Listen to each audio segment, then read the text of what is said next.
They Are Hanged, the second book in the first Law trilogy. I just finished it, and I have to say I am very, very, very happy with it. So it continues kind of everything that happened in the last book, like I discussed. Good character, really interesting character style, interesting characters, specifically well-developed characters. But it takes us to sort of a new level, because the last book was a little introduction. There was action, definitely, but this book takes all these characters that you've grown to like or relate to or be interested in, and it puts them in some really interesting situations out there in the world. So some of your characters go north to this like cool frozen kind of wasteland sort of area to fight, and some go on this like crazy quest, which we'll get into a little bit later.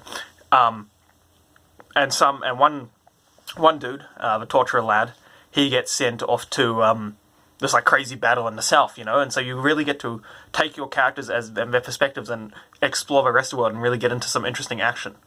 And so yeah, I thought that was really cool. The characters' relationships are developed upon further, and the plot, such as it is, I'm still not really sure what the plot is specifically. Like I don't know where this is going, but whatever it is, I'm sure we get some more progression towards it.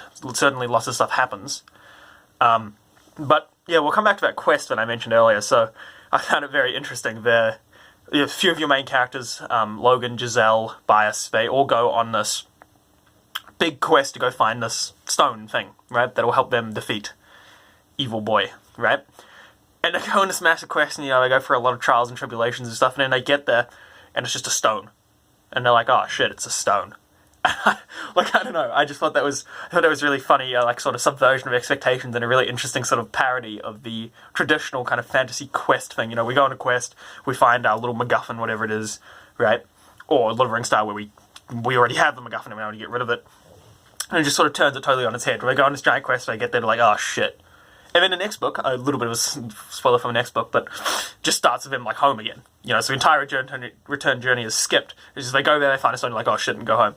So, I mean, it's a little bit, you could argue it's a little bit unsatisfying because you spend all this time building up to this, but I think that's kind of a point, because it's kind of a fun subversion of expectations, but also you kind of get to relate to how the characters feel, because the characters are feeling subverted as well. The characters are like, what the fuck? We came all this way for nothing, but they still get the development they had along that whole trip. Particularly, the most interesting character in terms of development, I think, is Giselle.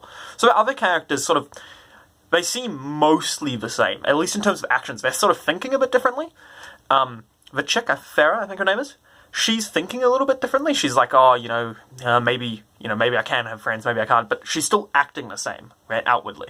Whereas Giselle is the only character, I think, who really experienced like quite a profound change in both his thought patterns and his actions. And I think his character is probably my favourite at the moment. He's really, really interesting, the way he's changing and who he could possibly become over the course of the series. So I definitely think this book is better than the last one, because as I said, it's all of the same stuff as the last one, all the stuff that made the last one good, but with more interesting action and more stuff kind of going on out in the world. And probably, as I said, more development towards this plot, which I'm assuming is going to resolve in this third book I'm just starting now. So yeah, I would call this book like an 8.5, even 9 out of 10. I really, really enjoyed it. And yeah, I'm really excited I've just started now on the third book, and I'm really excited to get into that as well. Sweet as, thanks for watching.